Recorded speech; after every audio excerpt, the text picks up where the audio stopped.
Sejam muito bem-vindas, sejam muito bem-vindos, tudo bem com vocês, pessoal? Esse é o podcast da Litera, uma realização da Litera Cultural.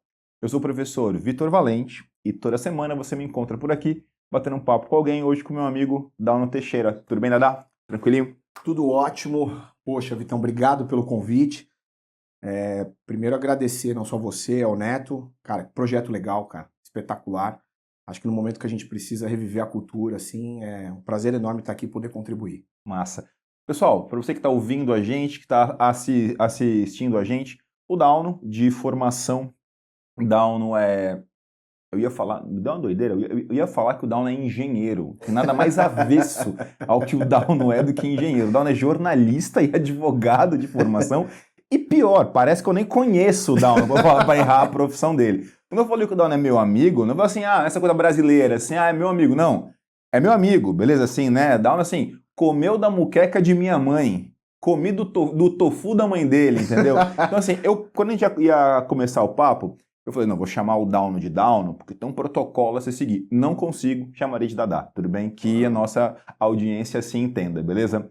Dauno, queria que você começasse, meu velho, falando um pouco de você, da sua formação e da sua empresa. O Dauno também é sócio da Retrofit, um outro passo muito bonito da carreira dele. Queria que você passasse um pouquinho por isso, Dadá. É meio inusitado, né? Porque quando a gente fala de retrofit, a gente fala do ramo imobiliário, do qual eu não tinha até pouco tempo atrás, há 4 anos atrás, não tinha avançado. Bom, comecei com o jornalismo, como você falou, e do jornalismo trabalhei por pouco tempo, mas carrego a área até hoje. E aí, por um sonho, resolvi fazer direito. Nisso, obviamente, entrei na área. E a primeira área ali que eu me encaixei, além da civil, porque a gente sempre passa por isso, eu entrei mais para a área social. Na verdade, direito social, né, que é o sistema de seguridade social. Então, a minha especialidade hoje é com previdência, com sistema de seguridade, e continuo trabalhando com isso por muitos anos, né? Então, a previdência é um pouco a minha área assim, de atuação diária. E aí, abriu oportunidade no meio da pandemia, no meio não, né? Digamos no começo, porque foi em 2020, aquelas loucuras de abrir um negócio no meio disso, com 2 amigos, um deles, que foi o idealizador, que é o Thiago Caligiuri, é um arquiteto, e aí ele falou, cara, tinha um sonho de abrir uma empresa para a gente poder, cara, dar um pouco mais para o cliente final. Isso era uma pegada que ele tinha, trouxe essa, digamos assim, essa problemática pra gente, né? E falou, cara, conheci ele em 2018, e aí em 2020 ele veio com essa proposta, dizendo que tinha esse sonho há muitos anos, e aí a questão de você reformar imóvel, entregar um imóvel um pouco mais pronto. Cara, dentro, óbvio, nós vamos conversar mais, mas dentro do ramo imobiliário, isso é muito comum. As pessoas começaram a buscar mais. E o engraçado é que tinha tudo a ver com a pandemia, porque todo mundo voltou para dentro de casa. Sim, faz muito sentido, claro. Todo mundo voltou e, assim, apesar de ter sido um projeto já pensado um pouco antes, casou com o momento que a gente estava. E aí, eu, com a parte mais burocrática, digamos assim, tive que reaprender uma série de coisas, e um outro sócio que a gente tem, que é o Giancarlo Chiarati, que trabalha mais com a parte de finanças e tal, a gente se juntou e abriu o Retrofit. Que bacana. Antes da gente entrar, Dauno, sobre essa questão mais do trabalho, do Retrofit, eu queria te fazer uma outra pergunta. Eu queria saber de você, que é uma coisa que, assim, eu passei por isso também, eu fico sempre curioso de perguntar de pessoas que passaram pelo mesmo processo. Que diferença, Dadá, você enxerga nessa mudança de antes trabalhar com o que você trabalhava, né, trabalhar na empresa de alguém, ser funcionário de alguém, estar com o seu negócio? Que mudanças que você nota de um contexto para o outro? Para o bem e para o mal, porque a gente sabe que existem as duas coisas, não necessariamente para o bem e para o mal, mas enfim, é um outro contexto, né? Como é que é isso para você? Primeiro os conflitos, né? Porque a gente que vem, principalmente de CLT, vem com uma cabeça aí de novo social, da proteção do trabalhador e tudo mais, é conjunto. Primeiro a nossa formação, né? O Vitor vai me dar essa oportunidade, mas eu conheço desde que ele tinha 14, 15 anos. Então toda essa vivência nossa, até de adolescente, para a juventude, a vida adulta, da questão social tá intrínseca na gente, mais a área que eu escolhi, que é efetivamente a área social. Sim, trabalho certamente. com aposentado, trabalho com pessoas que necessitam de um benefício assistencial, a gente faz muito. Então essa vivência faz com que eu esteja muito próximo ao trabalhador. Quando você está na outra ponta, que eu tentei nunca colocar como inimigo, a gente tenta fazer isso, né? Não colocar, mas por muitas vezes você está na ponta do CLT, do trabalhador, e você tem uma visão X. É um outro olhar, né? Exatamente. Quando você está na outra ponta, você começa a perceber. Até porque, assim, há trabalhadores e trabalhadoras, né? Há pessoas e pessoas, e é super complexo, porque você começa a lidar, você tenta dar o viés social, você tenta ser um pouquinho mais humano, porque Sim. você vem disso, então você fala, cara, não, fica tranquilo, não, se você precisar sair mais cedo, coisas mais banais, né? E só que você precisa ser um pouco mais duro, né? Porque aí você tá na outra ponta. Porque aí você não pode se comparar ao dono, ao diretor da Petrobras. Você não pode se comparar ao dono da Americanas. Um assunto que pode rolar. Não, cara, você tá com um pequeno negócio que você tá tentando fazer acontecer por um sonho. Eu sei como a Litera, meu, é um grande sonho de vocês. E aí você precisa começar a pensar diferente. Então, cara, são muitos desafios começar a entender de que a relação que você tem com aquele, e tentar não chamar de funcionário, mas o colaborador, aquela pessoa que está dentro do projeto com você, ela precisa não ser doutrinada, você vai me entender, mas ela precisa ter uma cadência ali dentro daquele trabalho, uma rotina diferenciada, e que por muitas vezes a gente que não vem da CLT, cara, vem, né, do trabalhador registrado, com carteira assinada, sim, a gente não tem essa vivência. Eu entendo muito isso, Dada. Esse emprego de dono, né? É mais ou menos isso. Esse emprego de dono, ele traz umas coisas novas pra gente, né? Eu entendo total o que você está falando. Assim, beleza, eu quero que a pessoa que trabalha comigo, ela tenha uma liberdade maior dentro do trabalho. Não quero que ela passe por coisas que eu passei, né? Quando trabalhei. Exato. Ao mesmo tempo, esse aqui é o meu quartinho, né? Esse aqui é o meu lugar. Eu preciso que ele tenha a minha cara, que ele siga, né, as coisas como eu quero que elas sejam, né? Tem uma mediação, acho que tem um jogo de cintura ali que precisa ter, que é difícil de pegar assim, né, cara? A parte boa, digamos assim, em relação a isso, é porque dentro do escritório de advocacia, eu passei a fazer isso nos últimos anos, antes de abrir a empresa, a Retrofit. Então, na verdade, eu gerencio 4 escritórios, nós temos 5 unidades, 4 escritórios. Desses 4 escritórios nós temos 4 secretárias, temos uma funcionária da limpeza, mais uma gerente e tal. Já existe uma estrutura, exatamente, né? Existe uma estrutura da qual quem gerencia sou eu, fisicamente. A gente tem uma separação dentro do escritório. Então, nesse ponto, eu, entre aspas, já estava blindado. Eu conseguia entender. Frio no negócio, né? Cheguei e comecei a entender. Lógico que a gente abriu a empresa com 3 pessoas e por muito tempo foram 3 pessoas. O gerenciamento ficou muito para a parte da arquitetura. Tá. Porque você, obviamente, a gente tem que contratar pessoas, essas pessoas são terceirizadas, não são nós funcionários. Então, lidar com isso ficou um pouco mais fácil. Hoje não. Depois de 4 anos, a gente tem... estamos chegando no 14º, 15º imóvel. Cara, de valores, assim, trabalhando na marca de 1 milhão, com dinheiro de investimento. Então, cara, você está trabalhando com investidores, que a gente tem uma transparência com o aplicativo. Então, apesar de não ter colaborador funcionário, você tem que dar satisfação para investidores. De contas ali com exatamente, a prestação de contas. O trabalho com investidores, ele não deixa de ter essa questão da mão do dono, de ter que estar falando, que isso eu não tenho na advocacia. Evidentemente. E aí hoje nós temos uma funcionária, uma lotada, né, uma funcionária que fica efetivamente no escritório, e a gente tem mais alguns colaboradores que têm um pouco mais de liberdade, que são ou profissionais liberais que estão ali com a gente, ou pessoas que estão iniciando alguns outros projetos. A gente, por exemplo, está iniciando um projeto de leilão, né, para começar a trabalhar com a parte de leilão. Lembrando que o nosso negócio é efetivamente de compra, reforma e revenda imóvel. Então, a gente está tentando abrir, na verdade, vários braços de negócio imobiliários. Muito interessante. Mas vamos lá, vamos começar a entrar nessa seara do retrofit, então. Porque assim, Dada, antes do nome da empresa, retrofit é um conceito, né? Ele vem anteriormente, aí vocês não escolheram esse nome do nada, né? Ele tem uma história. Aí eu queria, Dada, que você explicasse para mim o que é o retrofit, mas vou pedir para você explicar como você explicasse para uma capivara, porque é mais ou menos a mesma coisa, eu não entendo absolutamente nada, seja muito didático, por favor, beleza? Que negócio é esse? Cara, na verdade, a questão, acho que é interessante a gente passear pela história, e também, óbvio, não sou nenhum historiador, mas a gente pegar a questão tanto de conceito como de história. A questão de retrofit, ela vem até um pouco o latim do retro, ela fala para trás, né, no latim. Então, o retro vem um pouco disso, e você ter um olhar um pouco para trás. Isso vem de um conceito mais da Europa, porque lá você tem até hoje problemas na área imobiliária, muito mais, deixar claro. Acho que esse conceito começou muito mais na questão de moradia. Então, você tem lugares, por exemplo... Em função de problemas de moradia. Né? Em Dublin, por exemplo, você não acha lugar para alugar.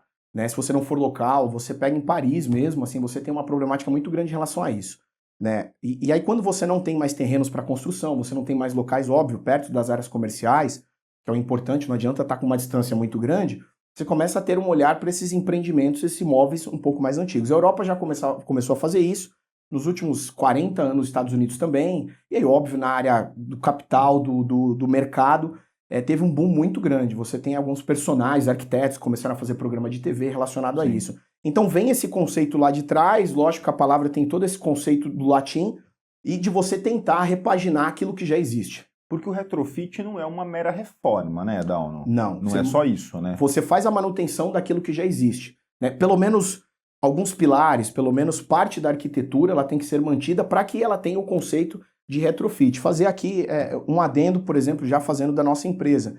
Por muitas vezes não é possível você fazer isso o tempo inteiro, né? Dependendo do empreendimento que você tem. Mas óbvio que empreendimentos tombados, por exemplo, é a cara de você fazer um retrofit. Então, retrofit vem disso, de você repaginar, você utilizar aquela estrutura que já existe, reformulando, remodulando por uma segurança, por uma garantia melhor do empreendimento, né? Principalmente segurança, né? Porque às vezes é um empreendimento que está deteriorado e você precisa recolocá-lo ali dentro do mercado. Pelo que eu pude entender, Dada, pelo amor de Deus, você me corrija.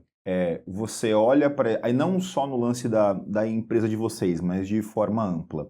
Você pega esse imóvel, que ele é antigo, e em geral você tem casos com imóveis bem antigos mesmo, né? Mais de século e tal, e você preserva de alguma forma a identidade que esse imóvel tem e traz para ele toda uma questão de modernidade. Não só em aspectos em relação à segurança, como você comentou, mas de uma cara mesmo, assim, moderna, né? Acho que o conceito ele gira um pouco disso, né? Não necessariamente que seja o que vocês fazem, mas que o nome ele nasce disso, é isso? Sim, pode ser, por exemplo, a fachada, que nem você falou que é o mais comum em prédios tombados. Você tem a fachada e por dentro você faz toda uma repaginação dele trazendo a modernidade, né? Seja do estrutural, de segurança, porque eu falei, bati muito nessa tecla, mas a questão estética mesmo, né? Você muda tudo por dentro, deixa ele mais moderno, a iluminação elétrica precisa ser mudada. Ou se for um imóvel centenário, às vezes nem parte de fiação existe, às vezes é um prédio que está tombado e está parado há muito tempo nessa situação. Ou a elétrica já não condiz mais, né? Seja com as normas da BNT, ou seja com qualquer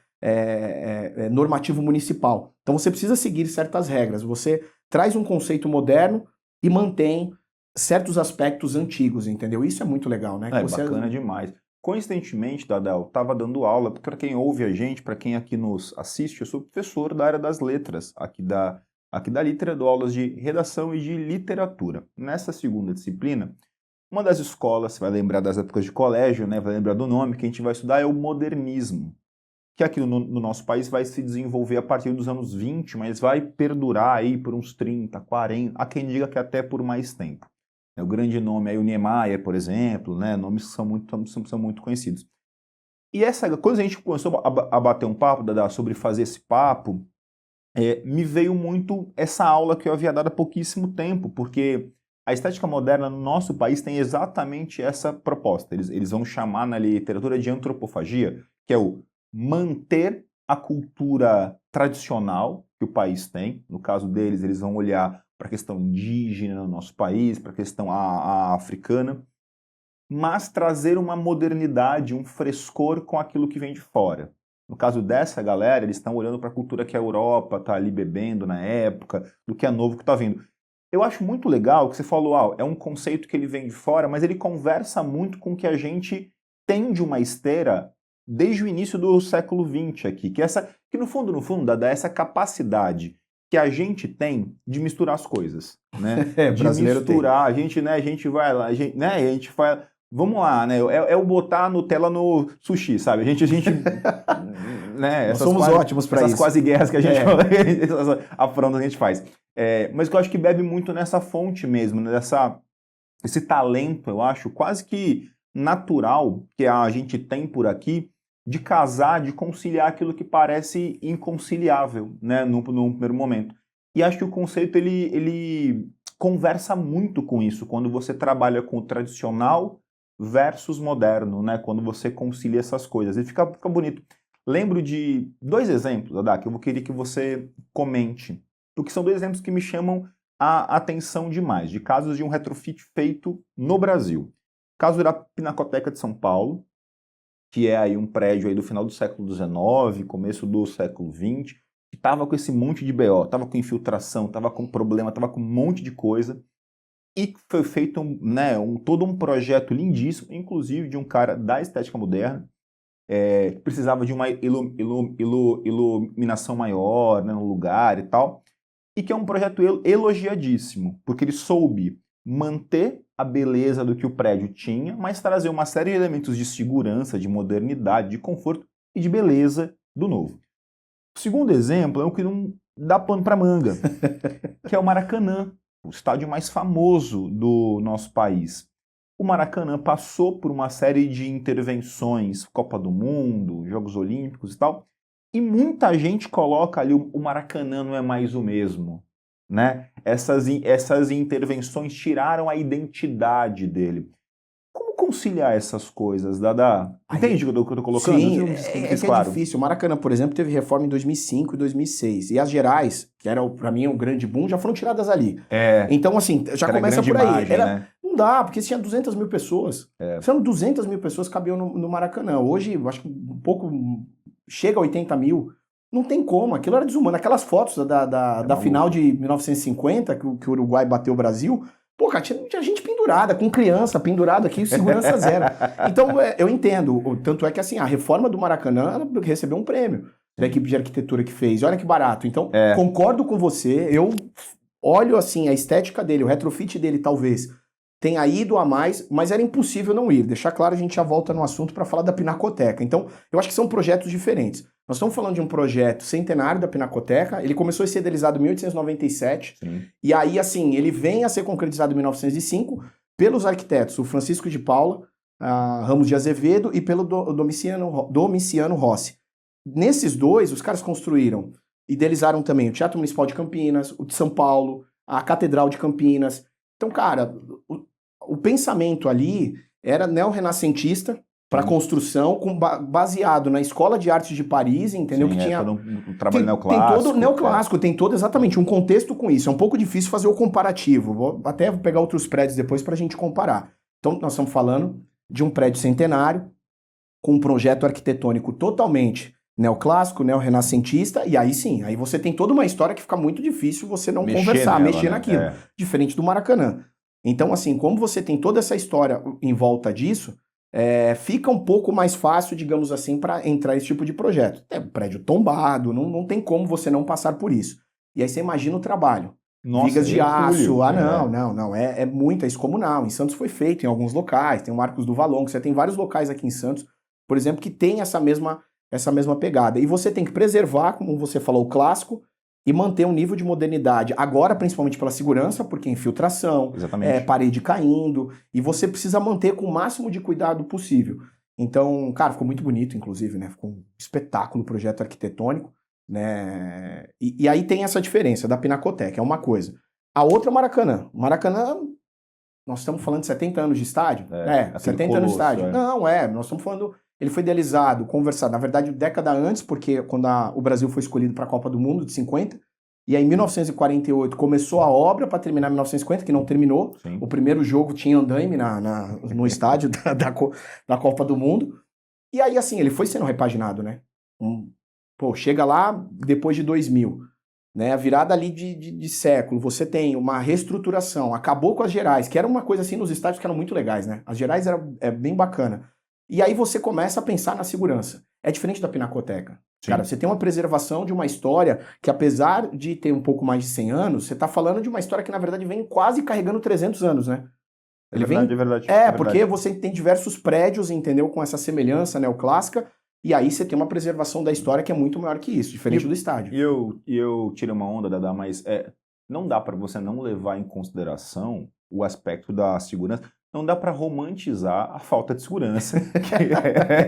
Era lindo, mas pô, é isso, né? O cara carregando... Tem foto de uma criança, assim, carregando, não dava, né? Cara, no jogo, né? A gente não tem isso catalogado, o jornalismo não tem, mas quantas pessoas devem ter morrido numa situação dessa, né? A chance cara, é bem complicado. Então o estádio precisava passar por isso. O grande problema é que você tinha a FIFA também envolvida, quando foi a Copa de 2014. A reforma veio por conta da Copa de 2014, a reforma foi tardia, começou ali em 2009, com a FIFA reclamando, horrores, assim, porque era para ter começado um pouco antes. Estamos de uma obra de R$ 1 bilhão.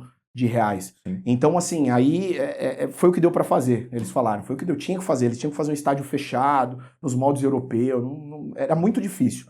Das reclamações todas que se fazem sobre ele, concordar, eu concordo com uma.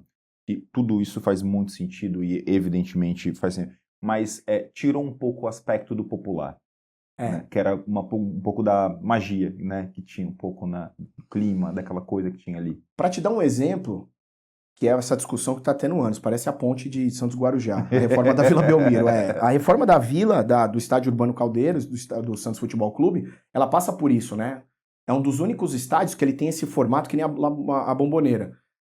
Então você tem o formato aqui assim dele, ele te abraça. Então, assim, há muita discussão dos arquitetos, falam assim, tá, a gente vai fazer uma reforma na Vila Belmiro, né? Chama pelo bairro, obviamente, o Estádio Urbano Caldeira. Você vai tirar isso?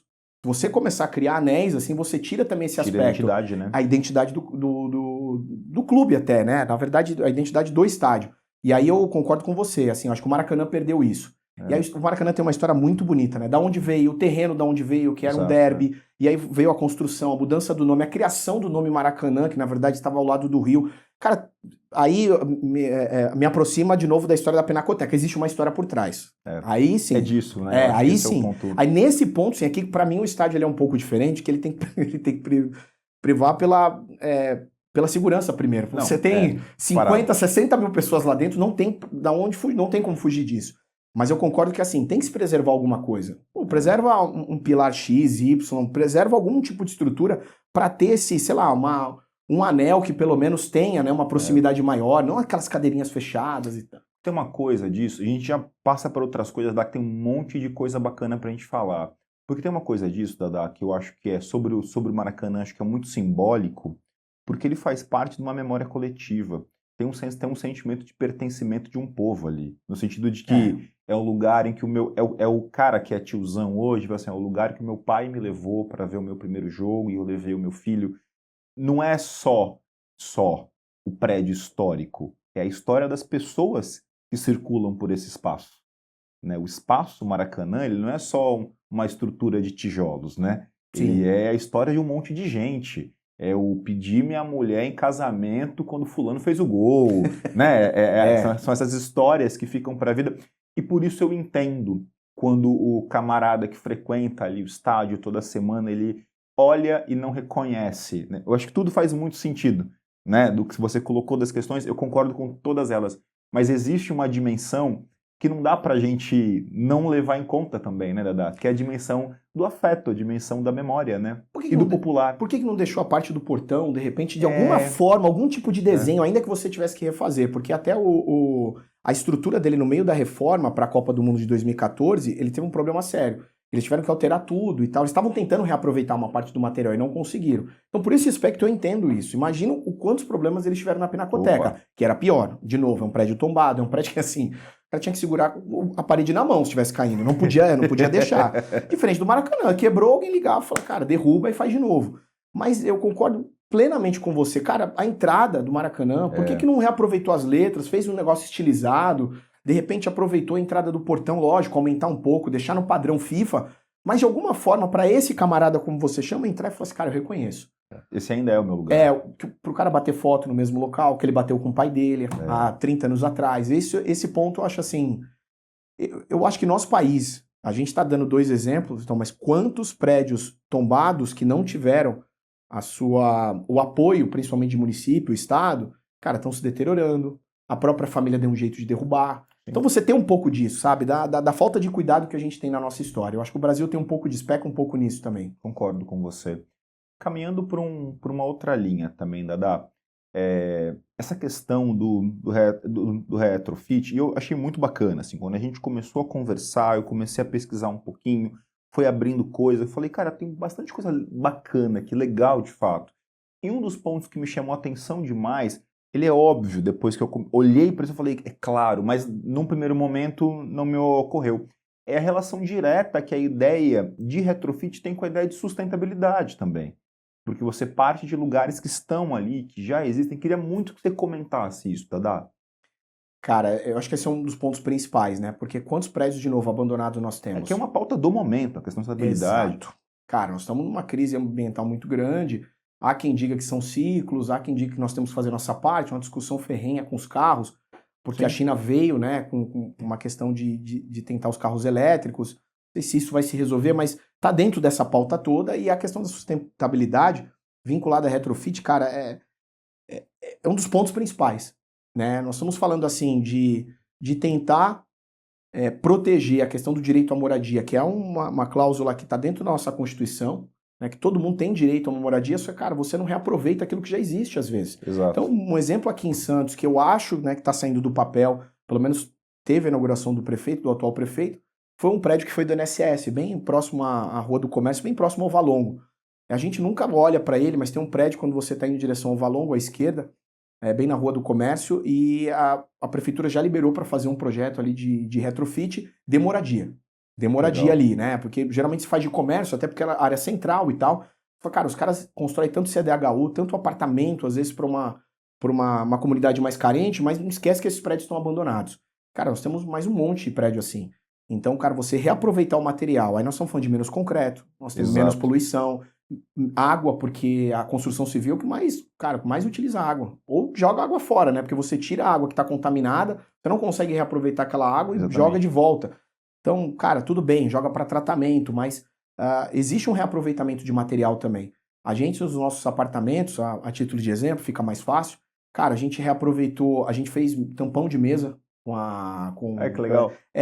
Você tá falando de prédios de 1950. Sim. E aí madeiras, né, aquelas chamadas madeiras de demolição, mas o tipo de madeira que não existe mais. Pô, a gente vai jogar fora? E quanto desse material, né? Cara, não, eu achei uma... Tenho foto disso, passo para vocês, assim, um suportezinho para fazer sal, as pedras de sal, que tá escrito, assim, sal mal barato, assim, dentro de um baú também de 1930. Nossa. Né? Demos um destino próprio para ele. E dentro não só o reaproveitamento na construção, eu digo na hora de você começar a fazer, a quebrar, né? A fazer a derrubada de paredes e tudo mais, você tentar reaproveitar tijolo, tentar um vaso, de repente você dá um novo destino para ele. Nesse ponto a gente tenta fazer, mas partindo para o ponto mais macro, digamos assim, eu acho que, imagina você pegar um prédio, lógico, você vai ter que trocar janela, vai ter que trocar uma série de materiais, mas só o fato de você não ter que fazer toda a laje, ter que fazer toda uma construção, olha a economia que você tem. Com certeza. Às vezes um prédio desse você consegue fazer 40 apartamentos, um prédio muito grande. O antigo prédio que era do INSS, no centro de Santos, tá nisso, cara, são muitos apartamentos. Os apartamentos de 40 metros, 50 metros quadrados. Aí, em vez de você, de repente, levantar um tipo de CDHU, né, que é muito tradicional no estado de São Paulo, você reaproveita um tipo de material. Ainda mais numa cidade como Santos, em que a gente tem esse problema do crescer para os lados. Não tem lados, né? Não existe. É a cidade mais verticalizada do Brasil. Exato. Como saiu esse ano. Questão? A questão de moradia segue sendo um problema. E como é que você resolve se você quiser construir coisas? Não dá. Acho que é a solução viável. Sim, até porque não dá para você ir para áreas já problemáticas, como da Zona Noroeste, que eram áreas de mangue. Para quem é da região sabe, né, que nós temos toda a área da Zona Noroeste, parte dela ela sempre alaga na Avenida Nossa Senhora de Fátima e tal, porque, cara, ela está abaixo do nível do mar. Nós temos uma área de mangue. Sim. Então não adianta você querer construir um monte de coisa, 10, 15, tudo bem. Então você vai construir com uma laje acima, no segundo, terceiro andar, porque se alagar não tem problema. Mas é descomunal, não tem jeito. Você tem alguns locais ainda, não tem terreno praticamente, mas você tem alguns locais ainda com casas na ponta da praia em Santos, mas saiu esse ano. A informação que a gente já sabia, mas saiu oficialmente, né? Que é a cidade mais verticalizada do Brasil. Cara, é muito louco. É por isso que a gente tá numa estufa, né? A gente brinca no período de calor, assim, cara, é muito denso, muito calor. E assim, a única solução, cara, é retrofit. Como a gente costuma dizer na nossa área, não existe mais terreno ocioso. Não existe. É diferente, por exemplo, no município de Praia Grande ainda tem. São Vicente você encontra uma coisa ou outra. Praia Grande até você tem, mas em Santos não tem. Já não tem mais. Não. E aí, entrando na empresa de vocês de fato, Dadá, com o que vocês atuam? Qual é o emprego de vocês? Né? Vocês brincam de quê, cara, para tirar um dinheiro? A gente começou comprando só, com leilão. Esse é um outro ramo nosso que eu já vou falar. A gente começou com leilão de imóveis. É uma área bem interessante, né? E arrematando o imóvel, reformando ele inteiro, e a gente entrega ele totalmente reformado. Cara, o nível de reforma nosso, cara, a gente dá até garantia. Eu brinco, a gente não faz nada muito novo. Até para fazer o marketing, a propaganda, sempre fala isso. Como assim? Eu falei, não, quantas pessoas você não conhece um amigo, principalmente na área da advocacia, você tem muito advogado. Eu compro, pinto o imóvel e tal. A gente veio para trazer um conceito um pouco diferente, de você reformar e reformar de verdade. Dentro do nosso imóvel tem sempre uma repaginação, na verdade, quase de construtora. Eu entendo bem isso, Dada. A gente tem um cursinho, cara. É. E assim, a gente não faz nada muito novo. A gente ensinar de verdade. Acho que É isso. O simples bem feito, né? O óbvio bem feito. É entregar efetivamente, da mesma forma que vocês, é entregar uma prestação correta. Porque, poxa, entregar aquilo que já estão fazendo, né? Aquilo que já estão entregando no mercado não faz muito sentido, né? A gente sabe que São Paulo tem muito, fora do país, como a gente começou no nosso papo. Isso é muito tradicional. Estados Unidos você vê aqueles programas. Lógico que lá é mais fácil. Muitas casas, tirando os grandes centros, muitas casas eles são todas de madeira. Eles têm um outro tipo de estruturação na construção civil, diferente da nossa. Muita alvenaria nossa, né? Eles têm muita madeira.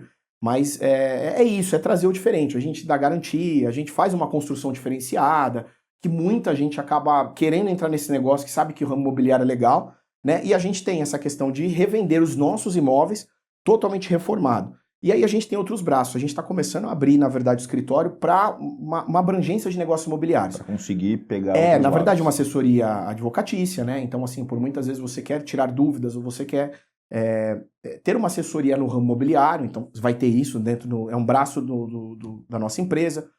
A gente tem também a questão de assessoria em leilão, então tanto leilão judicial como extrajudicial. Então a gente tem esse braço dentro do escritório. Então, cara, a gente vai procurar o imóvel para você, a gente dá assessoria, e aí a nossa ideia, na verdade, não é simplesmente entrar no ramo da advocacia, que é mais o meu, mas é você unir junto com a arquitetura. Então é um projeto de arrematar o imóvel e já te entregar ele pronto. Interessante isso ainda dá. Que não tem. Você entrega um serviço mais completo, né?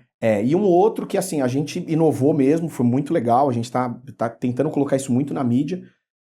O nosso outro sócio, eu falo muito da advocacia e da arquitetura, porque são os carros ali da empresa, né? Acaba ficando à frente, mas o nosso outro sócio, que é o Giancarlo, ele trabalha mais com a parte de investimentos e, cara, mais de 20 anos aqui na cidade.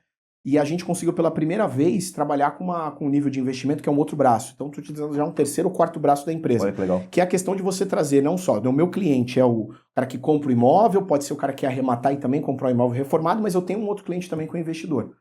Né? A gente está falando do mercado financeiro, que vários problemas da pandemia para cá, e a gente viu um braço de negócio também. Trazer esse investidor para dentro, né? E nós temos um especialista dentro da empresa, e aí a gente dá essa oportunidade. Olha, cara, a gente tem, da mesma forma que o mercado, a gente tem aqui como se fosse um papel, né? A gente tem uma cota aqui para você entrar dentro do ramo. E a gente conseguiu foi a primeira empresa no Brasil a trabalhar com CRI, que é um certificado de recebíveis imobiliários. Olha que bacana. Cara, é um tipo de papel, digamos assim, para ficar mais no jargão, né, do mercado financeiro, que é muito utilizado para grandes construtoras. Rápido para explicar.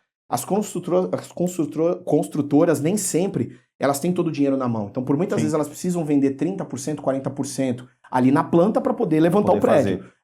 Só que para ainda impulsionar ainda mais, elas acabam emitindo uma dívida para uma securitizadora, né, uma seguradora, para ficar melhor, e aí elas emitem esse CRI. É um papel, é uma cota. Então, ela emite, pega o dinheiro do banco da seguradora e a seguradora oferta isso dentro do próprio mercado. Então, isso é muito comum lá, mas por uma questão um pouco mais menor, que era o nosso caso, a gente conseguiu emitir um CRI a 1.700.000. Então, a gente arrecadou esse valor e conseguiu colocar dentro dos nossos investimentos. Então, a gente tem cotistas numa modalidade do mercado financeiro que, assim, não é tão tradicional. Então, cara, foi bem legal, assim, muito legal mesmo. Que bacana, que legal, Dada, muito bom mesmo. E quais são aí... Bom, você já passou por uma parte deles, mas queria te perguntar, cara, quais são os próximos passos de vocês? O que vocês pensam aí pra frente, cara? Tem um pra frente já, assim, pensado? Você falou vários planos que são muito legais aí, bicho. Todos esses estão em andamento. O próprio cliente da parte... Né? A parte de investimentos é um braço que a gente quer, assim, quer ter uma sala para o cliente vir e só falar disso. Hoje não, né? Hoje a gente bate um papo todo mundo junto, fica uma coisa muito caseira, né? Muito artesanal. Hoje não, a gente quer ter um braço, um telefone específico para isso. O crescimento natural e, na verdade, o nosso grande objetivo é ser uma empresa de negócios imobiliários, abrangente. Tá, bem amplo. Bem assim, amplo, A pessoa que tem acaba... braços nesse Exato, ramo. A pessoa que abre esse serviço, abre às vezes uma corretora e ele diz que faz o negócio. Tá, mas você faz como? Não, eu tenho parceiros, eu tenho terceirizados. Não, a gente não quer isso. Quero que você vá lá na minha empresa e fale, cara, eu tô procurando um imóvel. Pô, você tá? Não, mas eu tô procurando para daqui a 8 meses. Pode ser o leilão.